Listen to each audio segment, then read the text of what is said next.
He didn't come to the Galactic clinic to become a medical marvel. He just wanted a standard patch job for a torn arm. But when the physician ran the diagnostic scanner, the machine choked. Alarm screamed.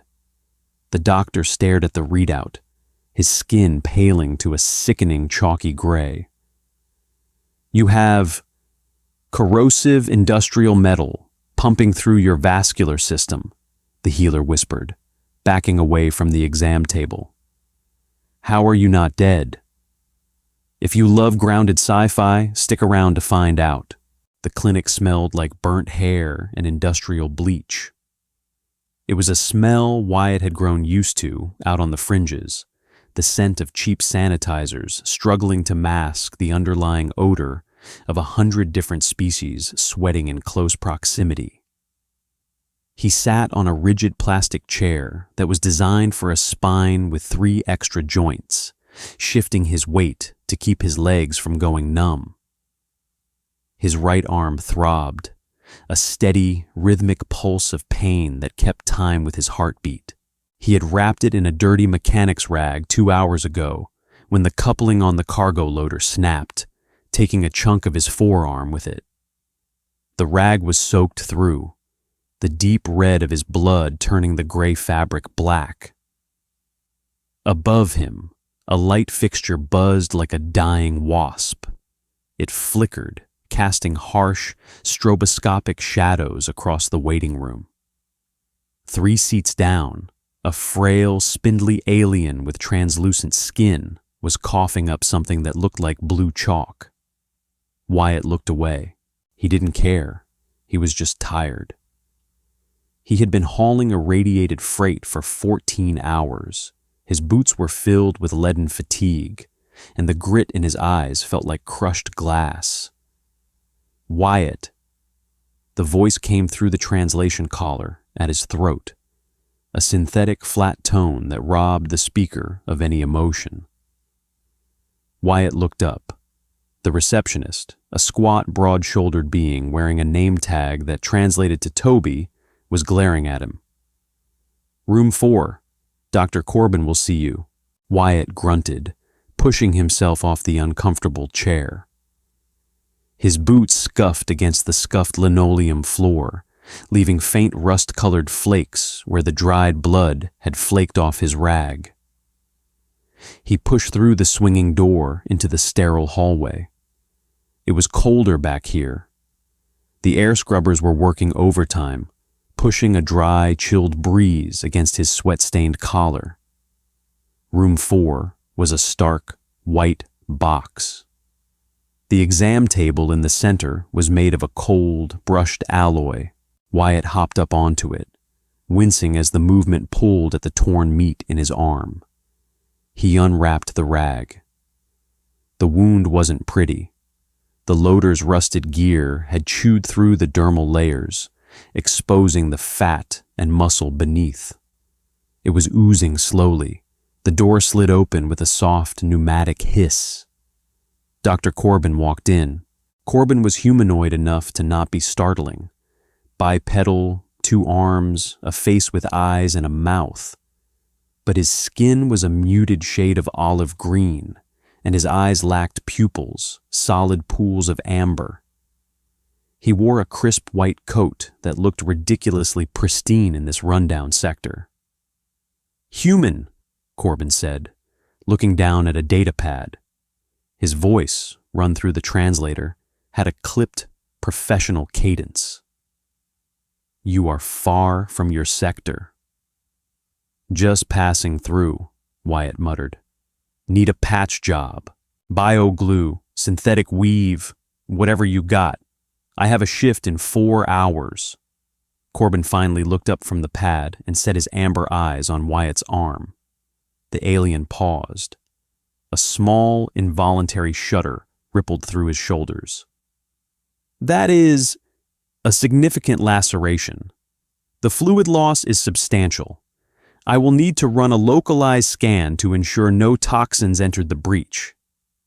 "It's just a cut," Wyatt said, his patience thinning. "Stitch it, glue it." I'm not paying for a full-body diagnostic.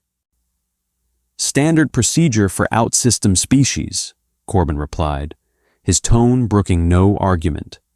He pulled a heavy metallic scanner from a wall mount. It looked like a barcode reader mated with a flashlight. Hold still, Corbin passed the device over Wyatt's bleeding arm. The machine hummed, a low vibration that Wyatt could feel in his teeth. Then, it stopped humming. The device emitted a sharp, high-pitched shriek. Corbin dropped it. The scanner clattered against the metal table, its indicator lights flashing a violent, strobe-like crimson. The doctor scrambled backward, his back hitting the sterile white wall. His olive skin visibly drained, turning a sickly, washed-out gray. "What?" Wyatt asked, looking from the screaming machine to the terrified doctor. "Is it infected? I washed it with engine solvent." Corbin didn't answer. He was staring at the small, holographic display projecting from the fallen scanner. He reached out with a trembling four-fingered hand and tapped a sequence into his datapad, syncing the scanner's readout. "This is an error," Corbin whispered, his actual voice bleeding through the translator, carrying a reedy, panicked edge. "The calibration is shattered." "Doc, it's a cut."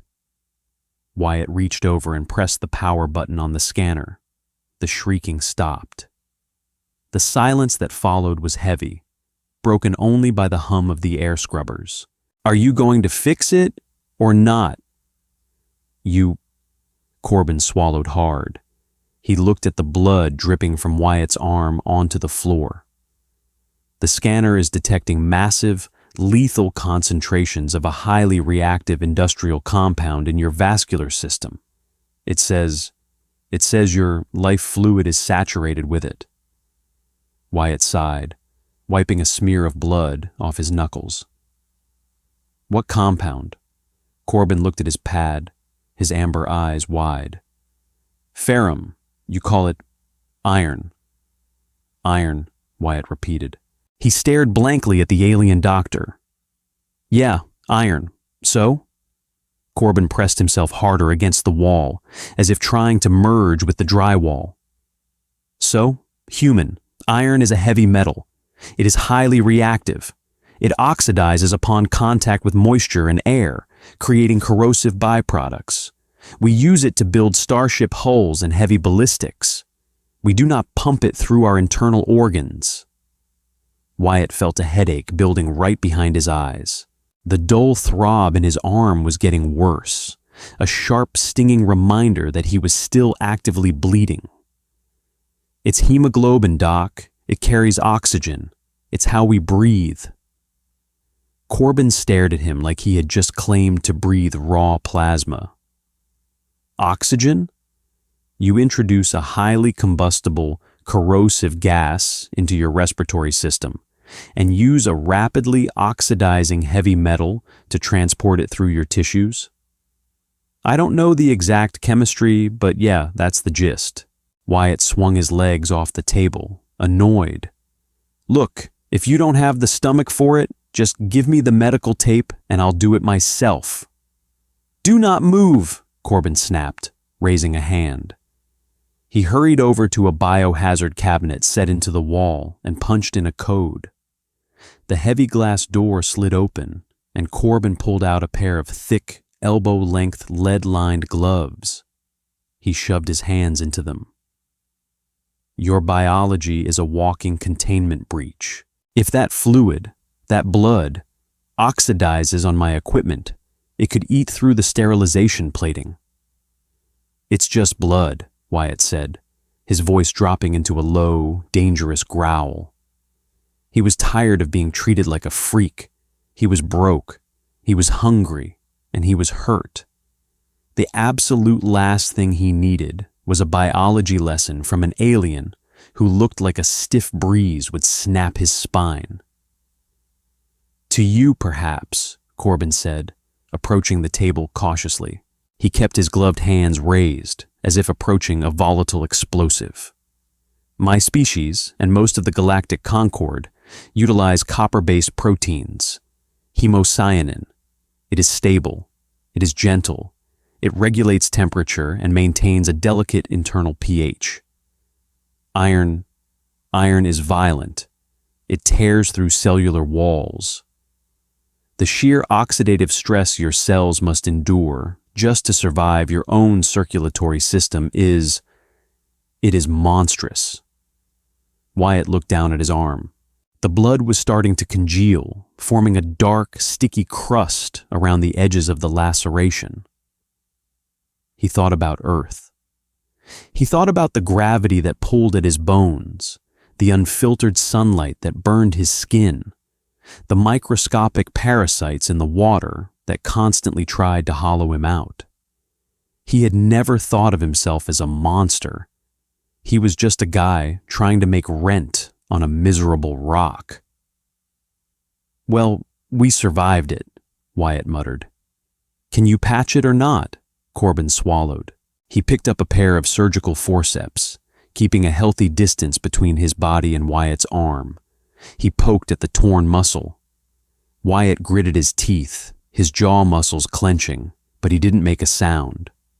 Corbin stopped and looked at Wyatt's face. "Your pain receptors, they are firing, yes?" "Yeah, it hurts like hell. But you are not entering systemic shock. Your heart rate has elevated only marginally. A Veltrac with a comparable injury would be comatose to prevent neural overload." "We don't have that luxury," Wyatt said, his voice tight. "You pass out on a rig, you get crushed. Just fix the damn arm." Corbin moved to the counter and prepared a vial of clear, viscous fluid. "I cannot use standard dermal regenerators. They are designed for copper-based systems. The introduction of synthetic copper proteins into an iron-rich environment would cause a violent galvanic reaction. Your arm would literally fry itself." Wyatt blinked. "Okay, that sounds bad. What's the alternative?" "Physical closure," Corbin said, picking up a curved, wicked-looking needle and a spool of thick black thread. "I will have to suture the tissue manually. I do not have anesthetics tailored for your nervous system. Standard numbing agents might trigger cardiac arrest in a species with your aggressive metabolism."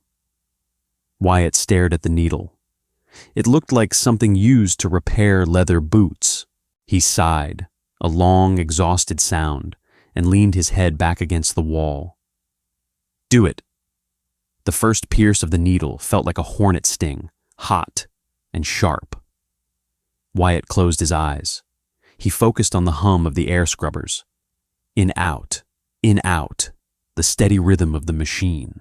He smelled the ozone. He smelled the chemical cleaners. And now, beneath it all, he smelled the distinct, heavy tang of rust. Corbin was working quickly, but his movements were stiff. He was terrified. Wyatt could hear the doctor's shallow, rapid breathing. Every time the thick thread pulled taut, closing the torn meat, Corbin flinched slightly. "Your tissue density is absurd," Corbin muttered, more to himself than to Wyatt. The translator rendered the tone as strained. "I am having to apply significant kinetic force just to push the needle through the dermal layers. It is like stitching synth hide." "Work outdoors long enough, your skin thickens up," Wyatt said, keeping his eyes closed. The pain was sharp, but manageable. It wasn't the worst he'd had. A plasma burn back on the Jupiter shipyards had taken a layer of skin off his thigh. That had hurt. This was just mechanical. "It is not just environmental adaptation," Corbin corrected, his hands moving with trembling precision. "It is structural. The calcium density of your skeletal structure, the tensile strength of your muscle fibers. Your gravity must be crushing. Standard 1G. For the conquered, Standard is 0.4, Corbin replied. Anything above 0.6 is classified as a hostile high-gravity environment. You evolved in a meat grinder, human. Wyatt opened his eyes. Corbin was leaning close, tying off a knot. Up close, the alien doctor looked older. There were fine web-like lines around his amber eyes. He looked exhausted, too. We didn't think of it like that, Wyatt said softly. It was just home. You fought the dirt. You fought the weather. You fought the animals. If you lost, you died. If you won, you got to wake up and do it again. Corbin snipped the thread. He stepped back, stripping the heavy lead-lined gloves off with a wet schlock sound. He threw them into the biohazard incinerator chute. I have sealed the primary laceration, Corbin said, wiping a sheen of sweat from his forehead with the back of his bare hand. I will apply a neutral saline bandage. It will not accelerate healing, but it will prevent external infection. Thanks, Wyatt said. He looked at his arm. A neat, tight row of black stitches tracked across the pale skin. It throbbed angrily, but the bleeding had stopped. He rolled his shoulder, testing the tension. It held. Corbin moved to the terminal on the wall, his fingers flying across the holographic keys. I am logging this encounter into the medical database. The Conquered needs to be aware of the biochemical hazard humans present in standard medical facilities. Wyatt slid off the table. His boots hit the floor with a heavy thud. He pulled his dirty jacket off the chair and slung it over his good shoulder. Hazard, right. So I shouldn't expect a lollipop? Corbin paused, turning to look at him. The doctor's expression was unreadable, the amber eyes flat and alien, but the translator carried a note of something resembling awe. You misunderstand me, Wyatt. It is not just a hazard. It is a revelation. The iron in your blood, the oxygen in your lungs, the gravity that forged your bones. You are walking, breathing anomalies of endurance. A Veltrac dies from a microscopic imbalance of copper. A human bleeds liquid industrial metal and asks to go back to work. Wyatt pulled a crumpled credit chit from his pocket and tossed it onto the metal table. It clattered loudly in the quiet room. Keep the change, Doc, Wyatt said. He turned toward the door. We're not anomalies. We're just stubborn. He pushed through the sliding door, stepping back into the chilled, sterile hallway. The ache in his arm was settling into a dull, manageable burn. He had 4 hours until his shift on the cargo docks. If he hurried, he could grab a synthetic coffee and maybe an hour of sleep in his bunk. As the door hissed shut behind him, Wyatt looked down at his hand. There was a smear of dried blood on his thumb. He rubbed it against his index finger. It felt gritty, like rust, like earth. He shoved his hand in his pocket and walked away. The lower promenade of Station Kalen 9 didn't have a day-night cycle. It just had varying degrees of gloom. The overhead lumens were perpetually dimmed to a jaundiced yellow, supposedly to mimic the twilight of the station administrator's homeworld. But Wyatt knew the truth. It was cheaper. Less power output meant fewer credits burned on the auxiliary fusion core. Wyatt walked with his head down, navigating the crowded thoroughfare through muscle memory. He kept his right arm tucked close to his ribs. The localized anesthetic Corbin hadn't given him was sorely missed. Every step sent a jolt of fire up his bicep. The black thread pulled tight against his skin, a foreign, itchy intrusion. He stopped at a vending kiosk, wedged between a pawn shop and a depressurized airlock. The machine was dented, covered in graffiti written in 4 different alphabets. He slapped his credit chit against the grimy sensor. The machine wheezed, clanked, and spat out a thermo cup of black sludge. They called it coffee. It tasted like burnt chicory steeped in battery acid, but it had enough synthetic caffeine to jumpstart a dead engine. Wyatt took a sip, grimacing as the scalding liquid stripped a layer of cells off his tongue. It grounded him. He had an hour before his shift. His bunk was 3 levels down in the high-density habitation blocks. The air down there was stale, reeking of recycled breath and cheap ozone filters. He slid his keycard into the rusty slot of Unit 412. The door dragged open with a metallic squeal. The room was barely larger than a coffin, a cot, a sonic shower that only worked on Tuesdays, and a locker. Wyatt sat on the edge of the cot, the mattress springs groaning in protest. He stared at the blank gray wall. He was so deeply, profoundly tired.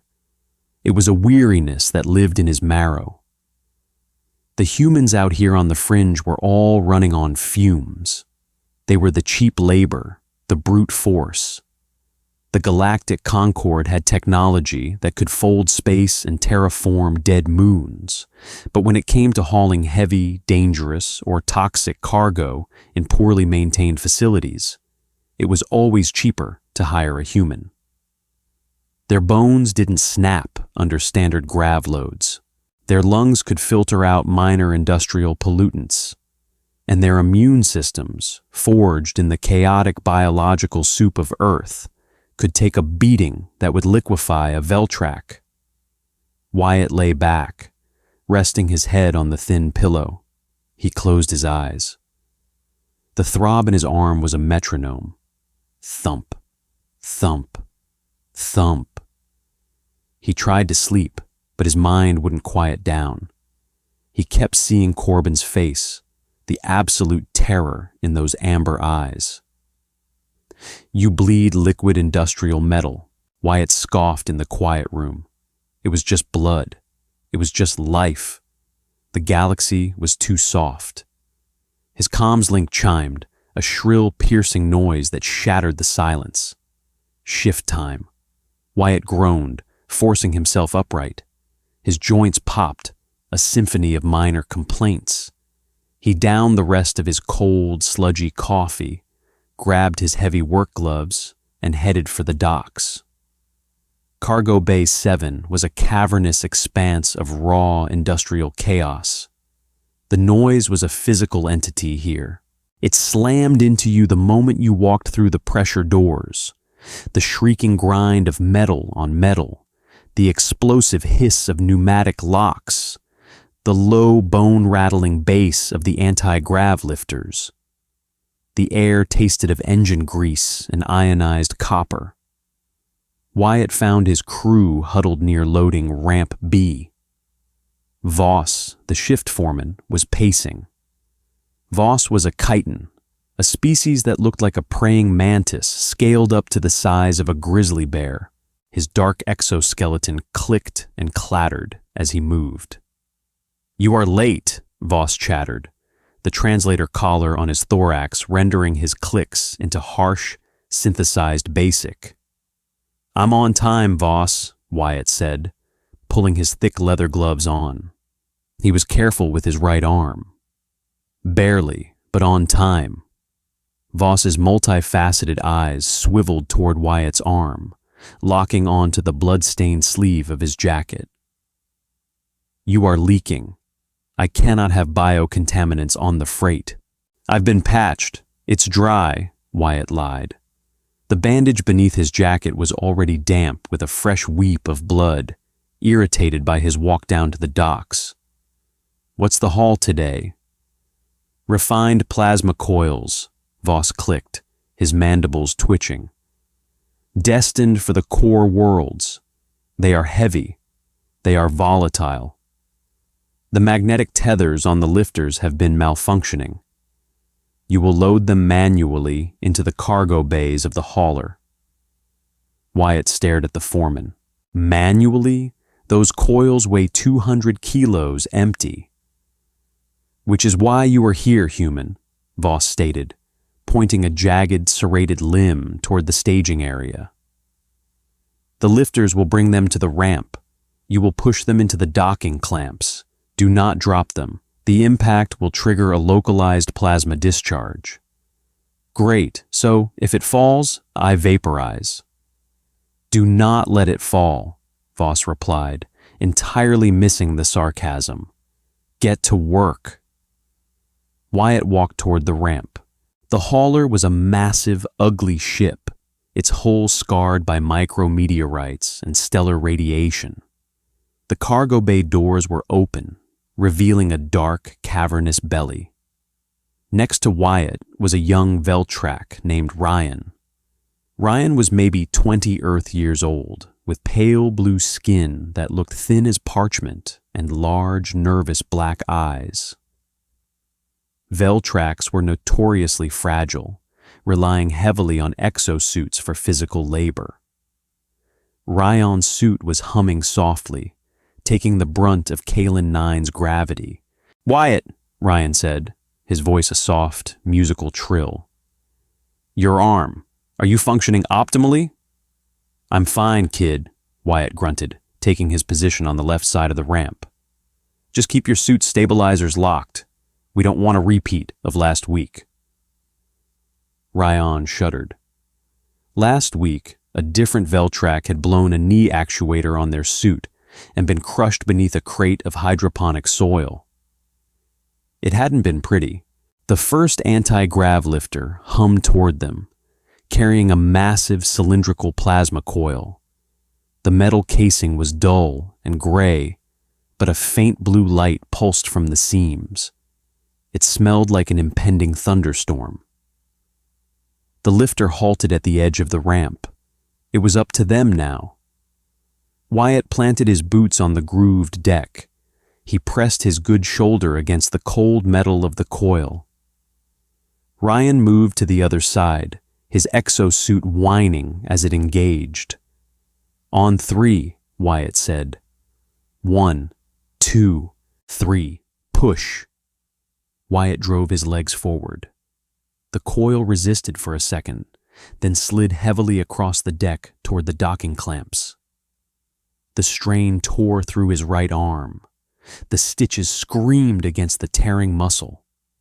Wyatt bit down on the inside of his cheek, tasting the familiar, sharp tang of iron. He didn't stop. He pushed, because if he stopped, the coil would slide backward, and Ryan's suit wouldn't be able to hold the weight. They locked the first coil into the clamps. Wyatt stepped back, breathing hard. Sweat stung his eyes. He looked at his right sleeve. A dark, wet patch was blooming through the heavy canvas. 1 down, Ryan chirped cheerfully. Only 49 remaining. Wyatt looked at the line of coils waiting on the staging floor. He spat a wad of blood onto the deck. Yeah, Wyatt muttered.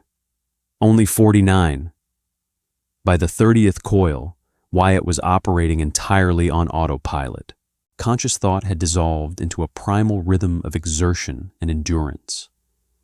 Plant boots, grip casing, brace core, push, lock, repeat. The air in the cargo bay had grown sweltering, thick with the heat radiating from the ship's idle engines and the pulsing plasma cores. Wyatt had shed his canvas jacket 2 hours ago, tossing it into a corner. He was working in a sweat-soaked gray undershirt. The bandage on his right forearm was ruined. The white gauze had turned a deep, rusty crimson. A few of the black stitches Corbin had painstakingly sewn had popped under the sheer torque of pushing 200-kilo cylinders. Blood was running in a slow, steady trickle down his wrist, pooling in the palm of his leather work glove, making his grip slick. Ryan was faring worse, despite the exosuit.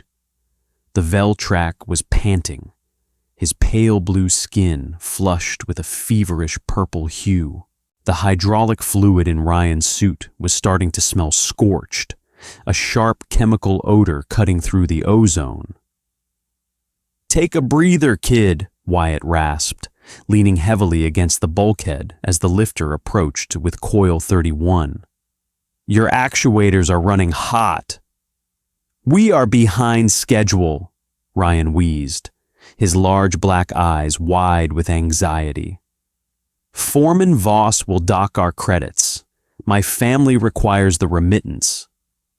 "Voss can eat a spark plug," Wyatt growled. He wiped his forehead with the back of his left hand, smearing engine grease across his brow. "Let the lifter idle. 5 minutes." But the lifter didn't idle. The automated drone driving the anti-grav sled was old, its sensory optics cloudy with dust and microscopic scoring. Instead of stopping at the staging line, it kept moving, its repulsor engines whining a pitch higher than normal.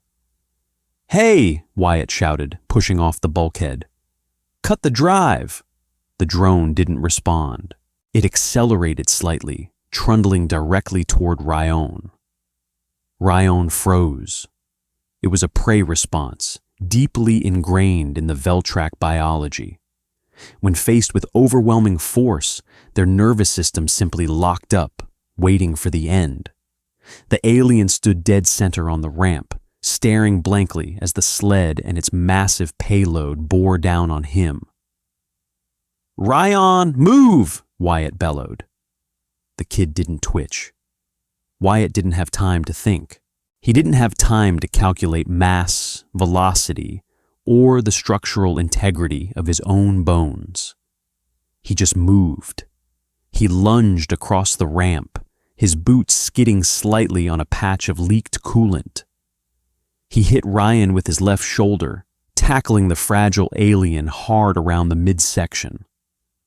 The impact knocked them both out of the drone's path, sending them sprawling onto the hard, grooved decking.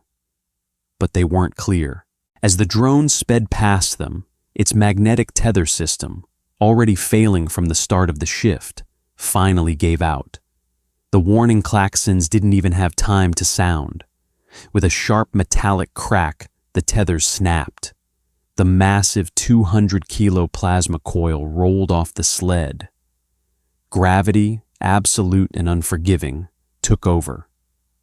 The cylinder plummeted toward the deck, rolling violently toward where Wyatt and Ryan lay tangled on the floor.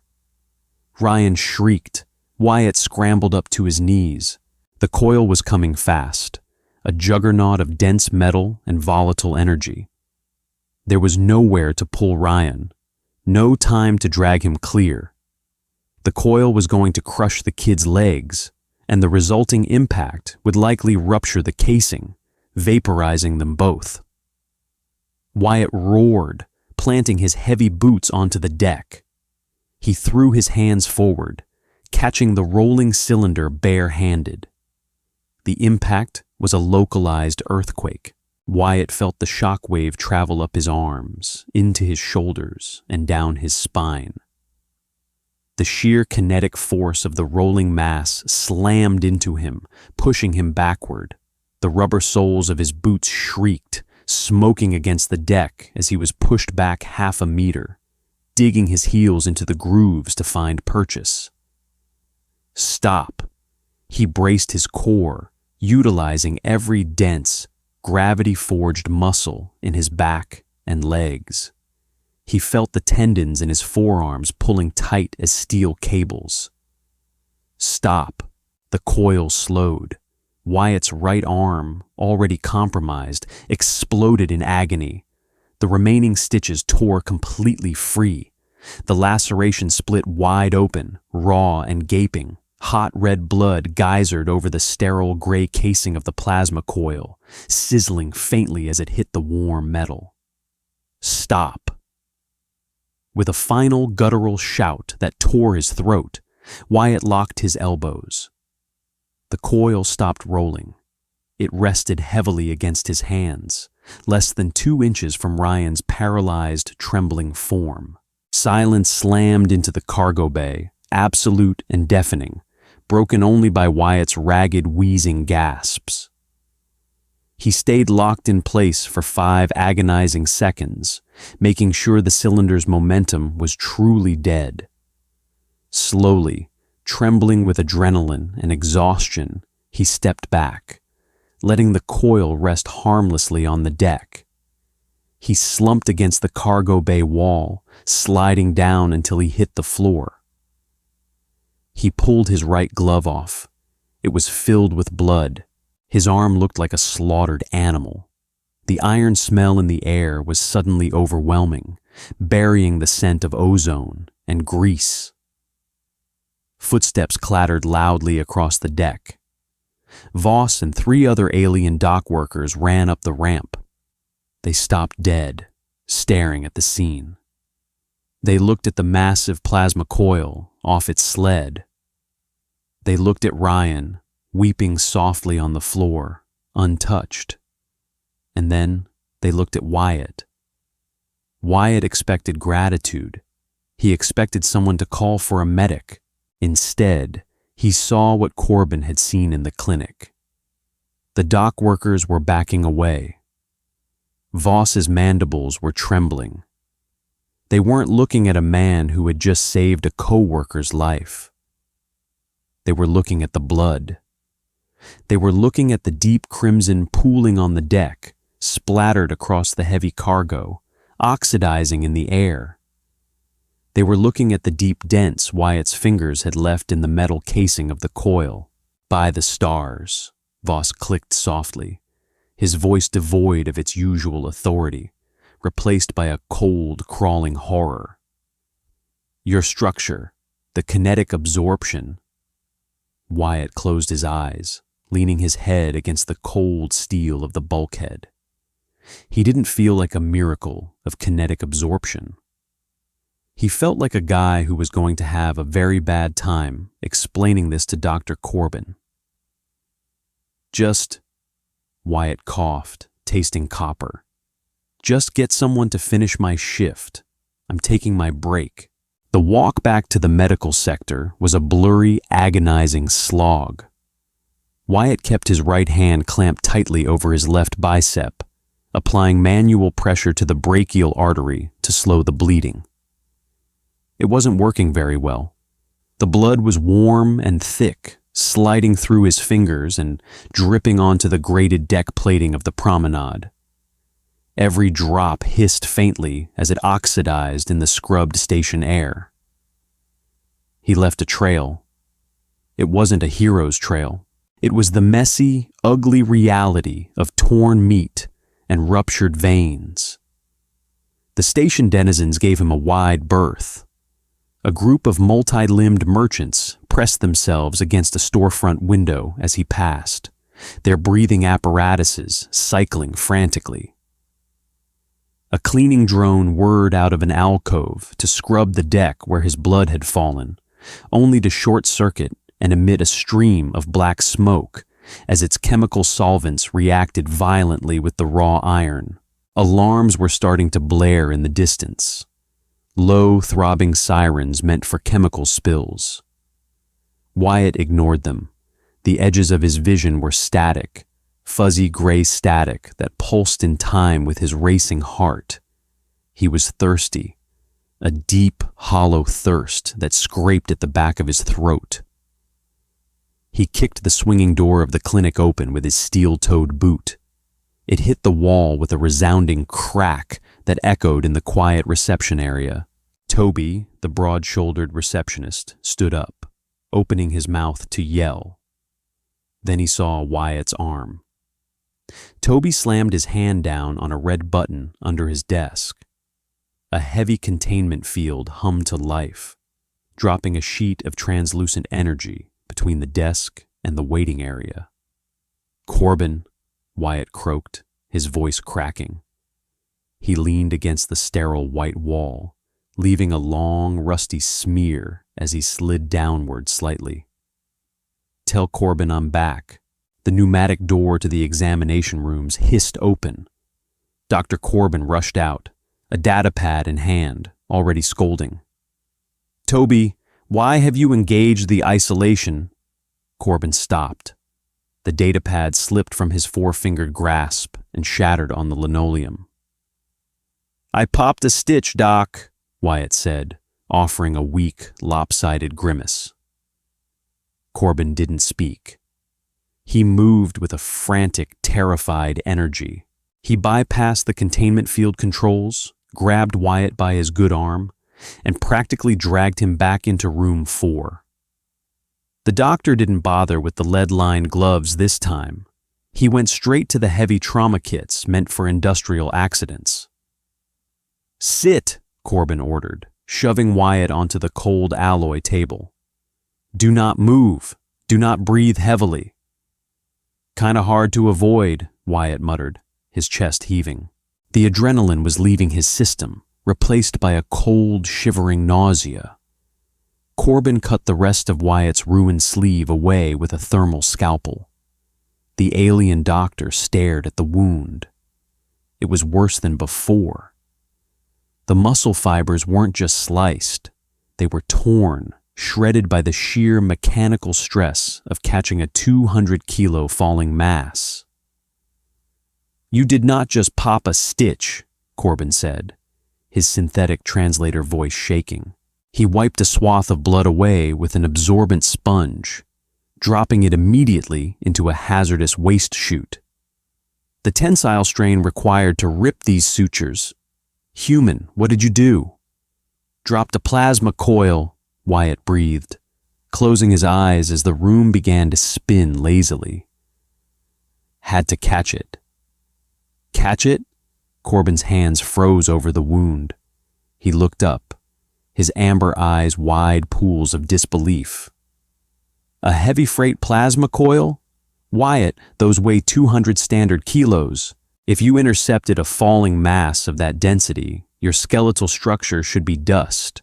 Your arms should be ripped from their sockets." "Bones are fine," Wyatt whispered. "Muscles just gave out a bit." Corbin shook his head slowly, a gesture of pure denial. He reached for a heavy metallic device that looked suspiciously like a staple gun. "Thread will not hold this. The tissue is too damaged, and your physical density rejects standard adhesives. I am going to have to use dermal staples. They are titanium alloy, used for micro hull breaches on scout ships." Wyatt cracked an eye open, looking at the heavy tool. "Sounds expensive." "I am billing the dockmaster," Corbin snapped. He positioned the device over the gaping wound. "This will hurt. I still have no anesthetics that will not stop your heart. Just do it." The first staple fired with a loud thwack. Wyatt didn't flinch. He couldn't. His body had run out of the energy required to panic. He just sat there, grinding his teeth together so hard his jaw popped, while Corbin drove heavy metal staples into his flesh, clamping the torn meat back together. Thwack, thwack, thwack. The sound was rhythmic, brutal, and entirely necessary. Wyatt smelled the ozone from the staple gun's pneumatic driver, mixed with the overpowering stench of his own blood. He felt the cold metal biting into his skin, forcing the torn edges together. It took 14 staples. By the time Corbin finished, Wyatt was drenched in a cold, clammy sweat. The arm looked like a Frankenstein patchwork, a brutal line of silver metal gripping pale, bruised skin. Corbin wrapped the arm tightly in a pressure bandage, his hands trembling slightly. "You are dehydrated. Your blood volume is critically low. I am administering a saline drip. It is just salt and water. Your body should not reject it." Wyatt nodded dumbly. He felt the sharp prick of an IV needle in the back of his left hand. The cool rush of fluid entering his vein was immediate relief. He let his head fall back against the wall. "Doc?" "Yes, Wyatt." Corbin was slouched in a wheeled chair, looking like he had aged a decade in 20 minutes. "Can I get a medical exemption for tomorrow's shift? I don't think Voss is going to let me back on the floor anyway." Corbin let out a sound that the translator failed to interpret. It sounded halfway between a laugh and a sob. "Wyatt, you're not going back to the docks, ever." Wyatt woke to the harsh, unforgiving glare of a sterilizer lamp. He blinked, turning his head away from the light. His mouth tasted like old pennies and dry dirt. He wasn't in room 4 anymore. This room was larger, colder, and distinctly lacking the cheap linoleum of the public clinic.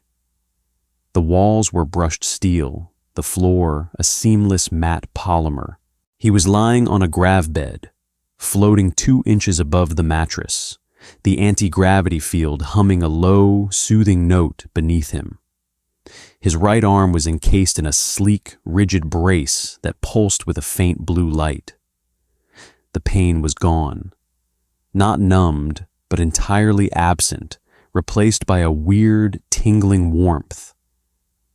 "You're awake." The voice didn't come through a translator collar. It was spoken in flawless, unaccented basic. Wyatt turned his head. Sitting at a sleek, minimalist desk across the room was a man.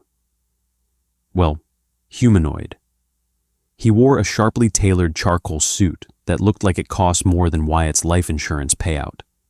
His skin was pale, almost translucent, and his eyes were a startling, icy blue. A nameplate on the desk read, "Administrator Hayes." "You human?" Wyatt croaked. His throat was sandpaper.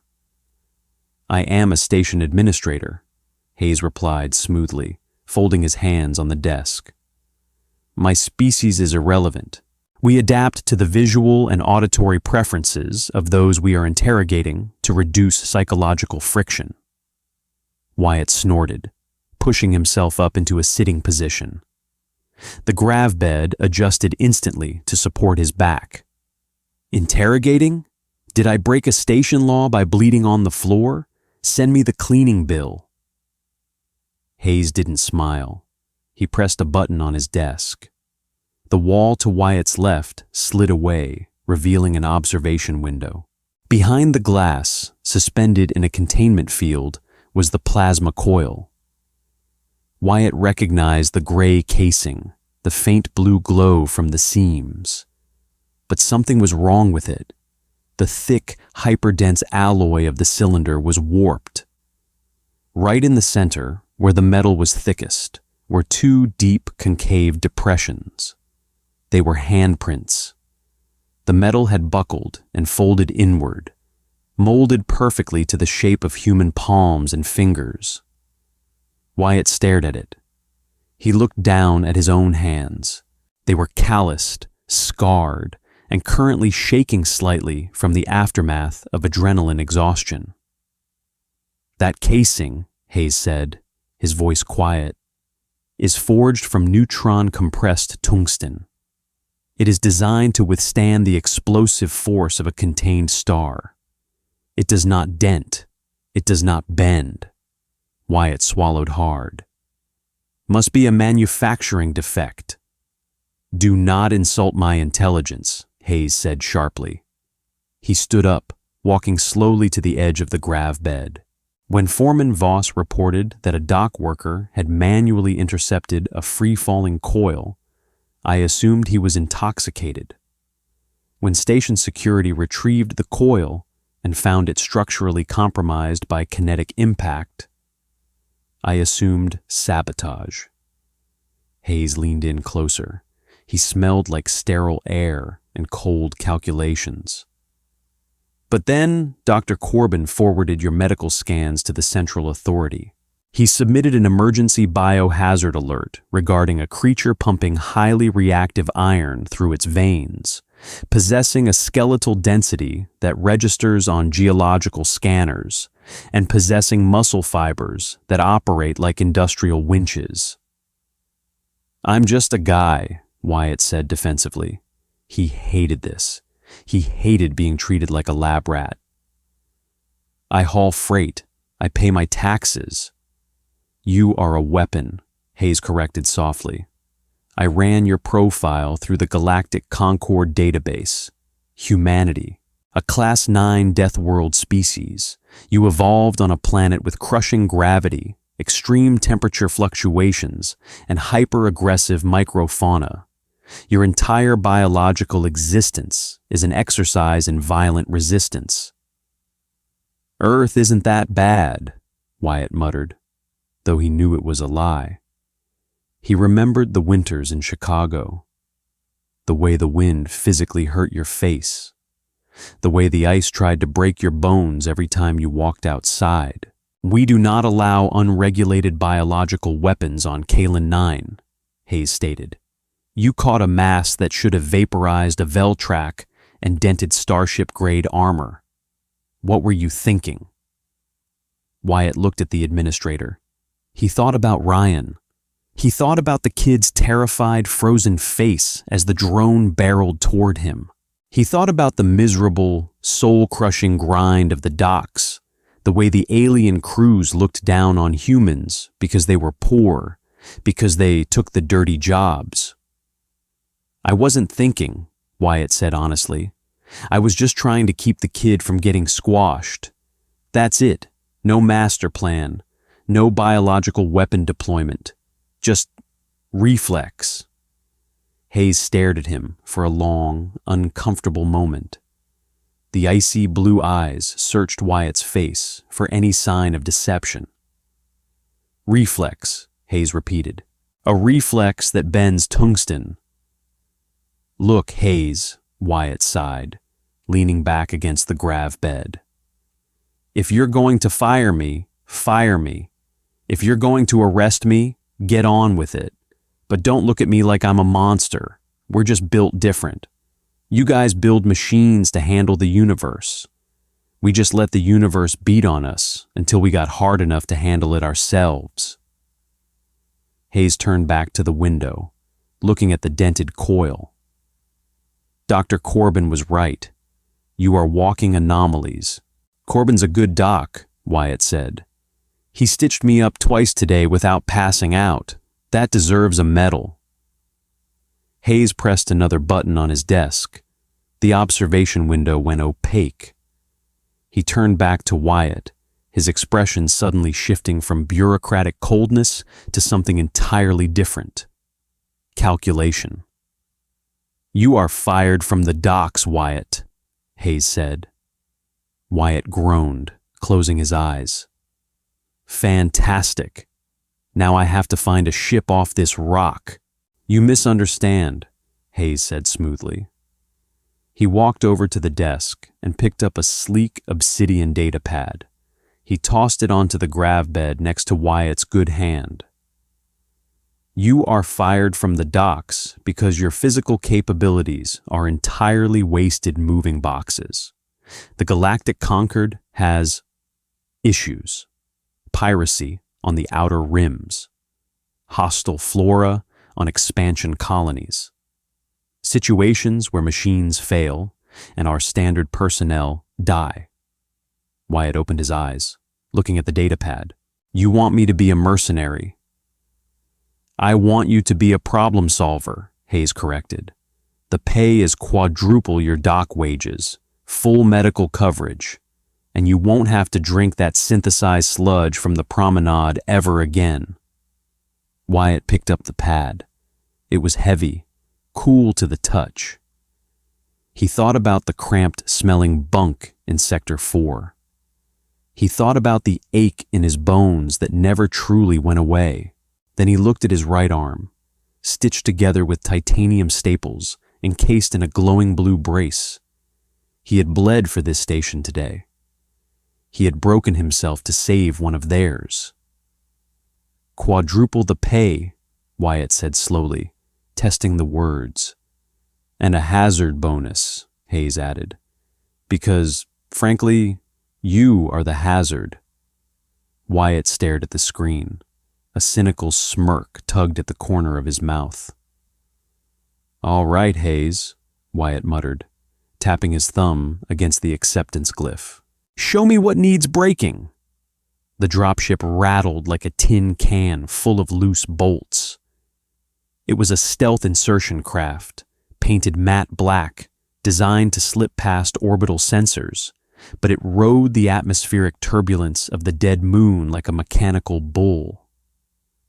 Wyatt sat strapped into the acceleration harness, his boots planted flat against the vibrating floor grates. The air inside the cabin tasted stale, heavily filtered, and laced with the sharp, acidic scent of alien fear pheromones. Sitting across from him were 3 conquered operatives. They were heavily armored in sleek, ceramic-plated hard suits that hummed with internal power. Their helmets were sealed, their faces hidden behind opaque visors. They looked like professional killers. They smelled like terrified prey. Wyatt wore a standard-issue tactical vest over a heavy canvas shirt. He had refused the hard suit. The Concorde's armor was designed for species with fragile internal organs and low bone density. For Wyatt, the suit was a coffin. It restricted his movement, and its internal shock absorbers would misinterpret his natural kinetic output, locking the joints every time he threw a punch or braced for an impact. He carried a heavy kinetic repeater slug thrower, an ugly, brutal block of stamped steel that the alien quartermaster had handed over with a pair of long tongs. "Drop in 3 minutes," the pilot's voice crackled over the comms. "Target is an abandoned automated refinery. Rogue Defense AI has locked the sector. Standard EMP shielding is active. You will have to manually breach the command core." One of the operatives, a tall, spindly avian species whose call sign translated roughly to Finch, keyed his external speaker. "Human, you are under-equipped.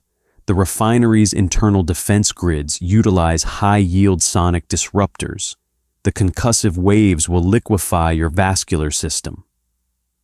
"I'll take my chances, Finch," Wyatt said, checking the magazine of his repeater. The heavy brass casings gleamed in the dim red jump light.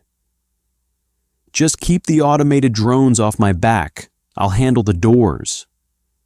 The dropship banked hard, slamming Wyatt against his harness. The titanium staples in his right arm pulled tight, a sharp, familiar pinch beneath his tactical sleeve. Dr. Corbin had signed off on his medical release with a look of profound, exhausted defeat. "You will tear yourself apart," Corbin had warned. "I'm getting paid a lot to do it," Wyatt had replied. The ship hit the landing zone with a bone-jarring crunch.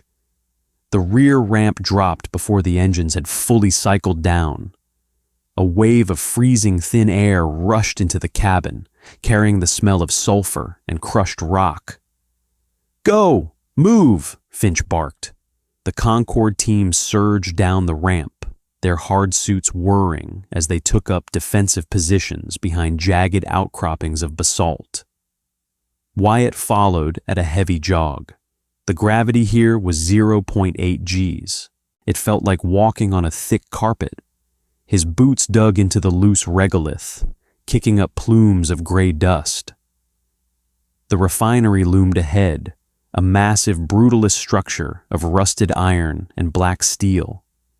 It looked like a rotting tooth jutting out of the moon's surface. "We have movement," another operative announced. "Automated defense drones, coming from the gantry." "Engage," Finch ordered.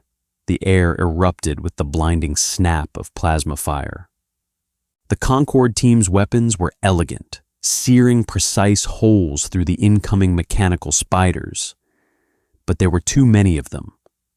The sheer volume of suppressing fire from the drones forced the team to keep their heads down. Wyatt didn't take cover. He stepped out from behind the basalt rock, raised his heavy kinetic repeater, and pulled the trigger. The gun roared. It wasn't a clean, silent energy beam. It was a violent explosion of chemical propellant that kicked against Wyatt's shoulder with the force of a sledgehammer. The heavy lead slugs tore through the vacuum, smashing into the drones with brutal kinetic finality. Metal shattered. Optics burst. The recoil was massive, but Wyatt just leaned into it, letting his dense musculature absorb the shockwave, turning himself into a fleshy, breathing gun mount. He emptied the magazine in 10 seconds. 5 drones lay in smoking, ruined heaps. "Clear!" Wyatt shouted, ejecting the spent mag. It clattered against the rocks, hissing as it cooled. "Move to the door." They advanced to the primary airlock. It was a massive circular vault door made of reinforced permacrete and steel. The electronic keypad beside it was dead, shattered by a stray plasma bolt. "It is sealed," Finch said, scanning the door with a wrist-mounted device. "The hydraulic locks are engaged. We need a cutting torch. It will take 2 hours." "We don't have 2 hours," Wyatt muttered, looking at the defense turrets swiveling toward them on the upper ridge. "Cover me." Wyatt slung his rifle over his back and stepped up to the blast door. He wedged his heavy leather gloves into the microscopic seam between the 2 massive sliding panels. "Human, what are you doing?" Finch demanded. "That door weighs 6 tons. "It's on a track," Wyatt grunted, his voice tight. "The hydraulics are localized." He planted his boots wide. He closed his eyes. He thought about the 200-kilo plasma coil. He thought about the crushing gravity of Earth. He thought about the paycheck Administrator Hayes had promised him. He pulled. Nothing happened. The metal was cold, unforgiving, dead. Wyatt adjusted his grip. He dropped his center of gravity. He let the pain in his right arm flare, ignoring the warning bells his nervous system was screaming at his brain. He drew a deep breath of the canned, sulfur-tainted air, filling his massive lungs. Move. He fired every muscle fiber in his back, his shoulders, his legs. The thick cords of his neck stood out, rigid as steel cables. Blood vessels popped in the whites of his eyes, turning them a violent, bloodshot red. A horrific screeching sound echoed across the silent moon. It was metal tearing against metal. The hydraulic locks, designed to hold back explosive decompression, began to whine. Then, with a sound like a gunshot, the first lock snapped. Finch took a step back, his opaque visor reflecting the impossible scene. The human was vibrating with effort, a low, guttural growl vibrating in his chest. The second lock gave way, showering sparks onto the regolith. Wyatt didn't stop. He pushed outward, forcing the massive panels apart. Inch by agonizing inch, the door groaned open. The smell of stagnant, rotting oil rolled out from the dark interior. When the gap was wide enough for a hard suit to slip through, Wyatt let go. He slumped against the permacrete frame, gasping for air. His arms felt like they were filled with molten lead. He spat a thick wad of saliva onto the dirt. It was tinged pink with blood from a bitten lip. "Doors open!" Wyatt wheezed, wiping his mouth with the back of a trembling glove. "After you." The conquered operatives didn't move for a long moment. They just stared at the broken hydraulic housing. Then, silently, Finch stepped through the gap. The clinic on Kalen 9 smelled exactly the same. Burnt hair, industrial bleach, and cheap sanitizers. Wyatt sat on the familiar brushed alloy table of room 4. He was shirtless. His torso looked like a piece of abstract art painted entirely in shades of plum, black, and sickly yellow. A sonic disruptor wave had caught him on the final push to the power core. It had knocked him through a glass partition and into a structural support beam. "Doctor." Corbin was running the localized scanner over Wyatt's chest. The device hummed softly. It didn't shriek this time. Corbin had meticulously reprogrammed the warning parameters to ignore the lethal quantities of iron pumping through the human's veins. 3 cracked ribs, Corbin announced, his synthetic voice echoing in the quiet room. He lowered the scanner. Massive soft tissue trauma, a minor concussion, and the titanium staples in your arm have torn the surrounding epidermis. "Do I get a lollipop this time, Doc?" Wyatt asked. His voice was gravelly, his throat raw from breathing sulfur dust for 4 hours. Corbin sighed. It was a profoundly human sound, coming from the olive-green alien. He pulled a biofoam applicator from the drawer. "You are an idiot, Wyatt. The sonic disruptor blast you took to the chest? It was calibrated to liquefy a chitin's carapace. It should have turned your heart into a fine paste." "My ribs took the brunt of it," Wyatt said, wincing as Corbin sprayed the freezing, numbing foam over his bruised side. "Yes, they absorbed the kinetic shockwave, microfractured to dissipate the force, and protected your vitals. It is horrifying," Corbin muttered, wrapping a thick compression bandage around Wyatt's torso. "You pay a terrible tax for your biology. Your body survives by enduring damage that would be fatal to anyone else. You do not deflect trauma. You absorb it." "The iron tax," Wyatt murmured, looking down at his hands. The knuckles were split, the skin raw and angry. "Precisely," Corbin said. He finished taping the bandage and stepped back, stripping his sterile gloves off. "You are healed enough to not die in the hallway. I suggest sleep. Copious amounts of it." The pneumatic door hissed open. Administrator Hayes stood in the threshold. He wore a different suit today, a sharp midnight blue, but his icy eyes were exactly the same. "Dr. Corbin," Hayes said, nodding politely. He looked at Wyatt's battered form. "I see our investment is requiring maintenance." "Your investment is a biological battering ram, Administrator," Corbin said dryly. "If you keep throwing him at reinforced bulkheads, eventually his skeletal structure will give out." "Noted," Hayes replied smoothly. He walked into the room and tossed a small, heavy rectangular chit onto the metal table next to Wyatt. Wyatt picked it up. The digital readout on the side glowed with a number that made his breath catch. It was more credits than he had made in 3 years on the cargo docks. It was enough to buy passage off this station, enough to buy a small ship, enough to never haul a plasma coil again. "The core is secured," Hayes said, his tone entirely business. "The Concorde appreciates your blunt force approach. Finch submitted a formal report. He requested that you never be assigned to his squad again." Wyatt chuckled, a low sound that irritated his cracked ribs. "Finch is a little high-strung." "Finch is terrified of you," Hayes corrected. "You broke a 6-ton hydraulic lock with your bare hands and bled all over a pristine control room.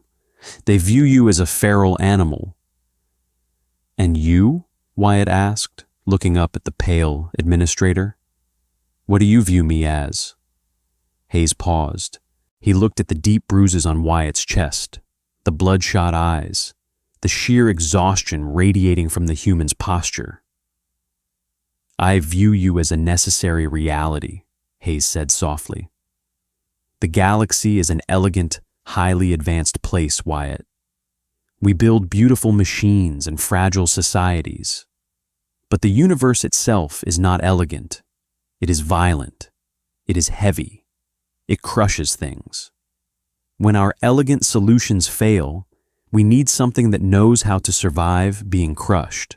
Hayes turned and walked toward the door. "Take 3 days. We have a pirate interdiction scheduled for the Outer Rim. I expect you to be functional." The door closed behind him. Wyatt sat in the silence of the clinic. He looked at Dr. Corbin. The alien physician was busy organizing his tools, deliberately not making eye contact. "You think I'm feral, Doc?" Wyatt asked quietly. Corbin stopped. He looked at Wyatt, his amber eyes tired, but entirely sincere. "I think you are a survivor, Wyatt, and in this universe, survival is rarely pretty." Wyatt nodded slowly. He slid off the table, the cold floor biting through his socks. He pulled his heavy, blood-stained canvas shirt back on, wincing as the fabric dragged across his ribs. 10 minutes later, Wyatt was walking down the lower promenade. The yellow lumens buzzed overhead. The air smelled of cheap ozone and unwashed bodies. It was the same miserable station, but Wyatt felt different. The bone-deep fatigue was still there. The pain was definitely still there. But the crushing weight of insignificance was gone. He stopped at the same grimy vending kiosk. He bypassed the cheap synthetic sludge and punched the code for an imported earthblend roast. It cost 50 credits. He didn't care. The machine clanked and spat out a steaming cup. Wyatt took a sip. It was bitter, dark, and utterly perfect. As he turned to head to his bunk, he saw a familiar figure dragging a grav sled full of scrap metal. It was Ryan. The young Veltrak looked exhausted, his pale blue skin washed out, his fragile limbs shaking with the effort. Wyatt walked over. Ryan flinched as the large human approached, his large black eyes darting to Wyatt's bandaged chest and stapled arm. "Wyatt," Ryan trilled nervously, "I heard you were terminated from the docks. I am sorry." Wyatt didn't say anything. He reached into his pocket, pulled out his personal credit sheet, and transferred a clean 1,000 credits onto Ryan's account ledger. The device beeped. Ryan stared at the screen, his jaw dropping. "Wyatt, this is 3 months' wages. I cannot accept this." "Take it, kid," Wyatt said, his voice rough. "Send it to your family. Buy a better exosuit. Just don't let Voss grind you into dust." "But why?" Wyatt took another sip of his coffee. He felt his heart beating in his chest, a heavy, rhythmic thump. He felt the iron in his blood, carrying the oxygen, carrying the life, tearing through his cells and keeping him on his feet. "Because we're stubborn," Wyatt said. He patted the terrified Veltrak gently on the shoulder, turned, and walked away into the dim, yellow gloom of the station. He was hurting, he was bleeding, and he was tired.